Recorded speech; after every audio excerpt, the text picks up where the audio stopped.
كاين شي مصيبه اكثر من انه يموت لك اكثر من 40 واحد مغربي و49 الف مغربيه ومغربي كيوصلوا لسبته. عدد الان في خبر عاجل مثلا رويترز تنقل عن وزير الداخليه الاسبانيه 49 الف مهاجر عبروا الحدود من المغرب الى سبته خلال 24 ساعه. هذا عدد كبير جدا في فتره زمنيه قصيره. ولحد الساعه لا ناطق رسمي باسم الحكومه المغربيه يهضر، ولا رئيس حكومه يهضر، ولا مسؤول، ولا رئيس جماعه، وصمت مطبق في الاعلام الرسمي. وفي الوقت في الجاره الاسبانيه كتلقى رئيس الحكومه خرج دار ندوه صحفيه وشرح وهضر بصرف النظر شنو قال. كتلقى رئيس ديال سبته خرج هضر. كتلقى الناس في اسبانيا خرجوا داروا وقفه ضد سانشيز، كيقولوا سانشيز يا ابن العاهره.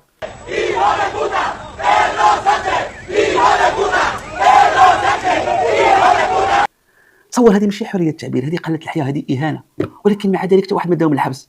واش كاين شي بؤس اكثر من هذا البؤس؟ شوفي واسطنا حنا في المغرب اللي ماتوا مغاربه 49 مغربي. وخرج رئيس الحكومه الاسبانيه وكذا سبته تيقول اسبانيا، يعني كيقيس مشاعرنا الوطنيه. حتى شي مسؤول مغربي ما رد عليه، حتى شي مسؤول مغربي ما قال لنا حقيقه الوفيات، حتى شي مسؤول مغربي ما قال لنا عدد الافواج اللي خرجت، حتى شي واحد مسؤول مغربي ما خرج يفسر لنا ماذا وقع. تركونا فريسه للاشاعات المغرضه والخطيره جدا. اشاعه تقول بان المغرب هو من يقف وراء هذا الشيء. وعلاش؟ لان المغرب غضب من زياره ديال سانشيز للجزائر. اشاعه اخرى كتقول لك لا ماشي هذا هو الصراع، صراع كاين ما بين اجهزه وسط الدوله، شي جهه باغيه الخدمه في الدوله، وبالتالي اختارت مناسبات عيد العرش.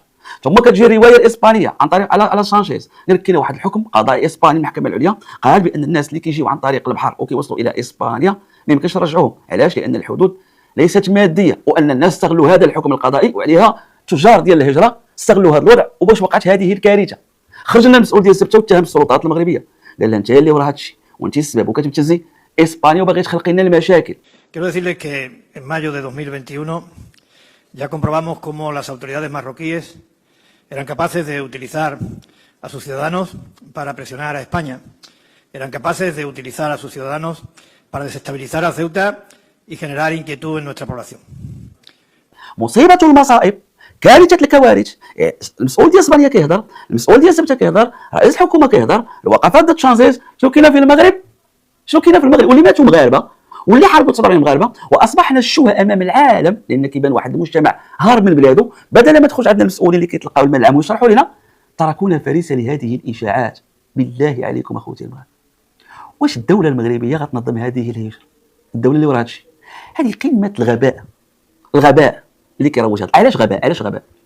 اولا المناسبه محدد. شنو هو المناسبه؟ عيد العرش. ما معنى العرش؟ هو اللحظه اللي خص يكون فيه النقاش والفرحه والمكتسبات والمنجزات والشعب فرحان. حنا كيفاش المخيال ديالنا عيد العرش؟ شنو كان عندنا عيد العرش مع الحسنتين؟ انا كنهضر على بلادي في المنطقه اللي كنت فيها، يوم عيد العرش كان عندنا هو بحال اعز يوم كان عندنا حنا في السنه كاطفال، هو عيد العرش. علاش؟ كيجيو الخزانات من النواحي ديالنا وكيدوروا القياطن، تيكونوا دوك المجامر برا وكيذبحوا الحواله وشي كيذبحوا البقر، وكنعقل هذوك الطواجن اللي كتشم الجلبانه وديال القوق. كيجيو مال الكرارس، لاول مره كنشوفوا الكرارس تيعمروا لنا الشارع، كيبيعوا كاوكاو، تيبيعوا جبان كولو، كلش كيبيع. وحنا كاطفال كان يوم ما بعده يوم، هو يوم فرحه. وفي المدرسه كنديروا الاحتفالات وكنديروا الانشطه الفنيه والمسرحيه. كان اعز يوم هو عيد العرش. غدور الايام الدوله المغربيه اليوم اللي هو اعز تحول. واش هل يقبلوا هذا بعقل؟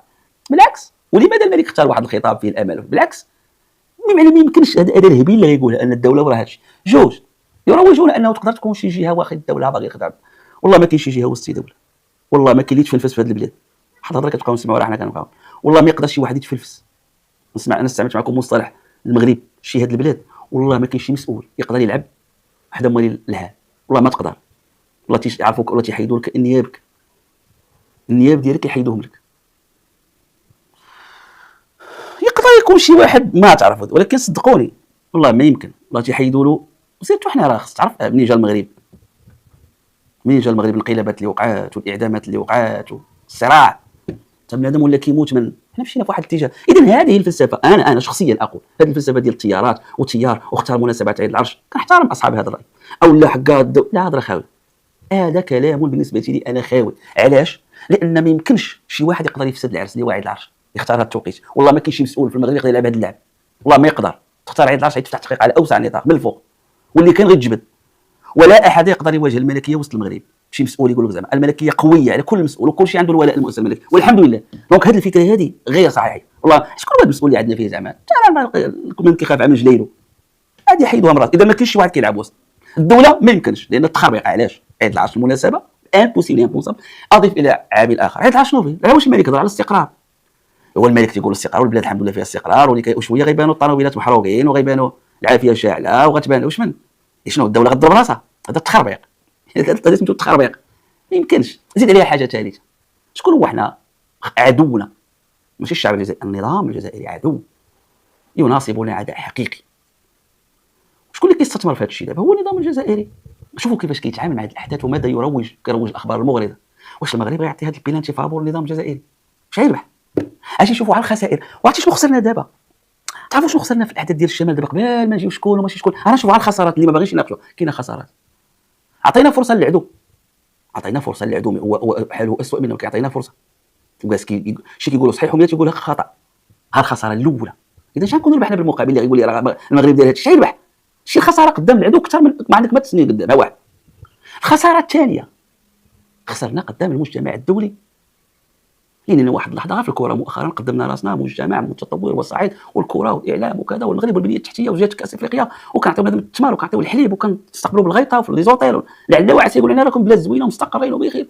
وفجاه بقينا كنشوفوا بنادم خارج. ماشي الهجره بكري كيما لا، هذه ماشي هجره بكري، هذه هجره من نوع خاص. شحال هذه كتطلع واحد في الاسره كيهاجر وهذا غادي الراجل بمرته بولادو. هذه الهجره ديال الرضيع، هذه الهجره ديال اللاعبه ماتت لك في اتلتيكو طنجه، لاعبه فين هو القجع وفين هو الانجاز النهضه الكروي سير قجع. يلاه السيده ماتت لاعبه وفضلت البحر. هذه الهجره ديال ذوي الاحتياجات الخاصه. شوف بنادم كيدير في البحر، شوف رجلو مسكين جالس كيكحل، شوف المنظر، وهذا عنده عكاز.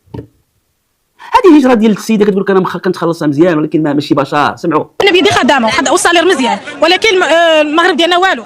المغرب ديالنا ما كيحسش ببنادم خامس لم ابدا. هذه هجره من نوع خاص. ماشي دابا هذه شحال كان على البطاله، هذه شحال تيكون واحد في الاسره، هذه شحال كانت هجره سريه دابا علانيه بالعلانيه، هذه شحال كانت فرديه دابا جماعيه. هذا التحول هجره جماعيه، هجره ديال الاسره، هجره ذوي الاحتياجات الخاصه، هجره الناس خدامين.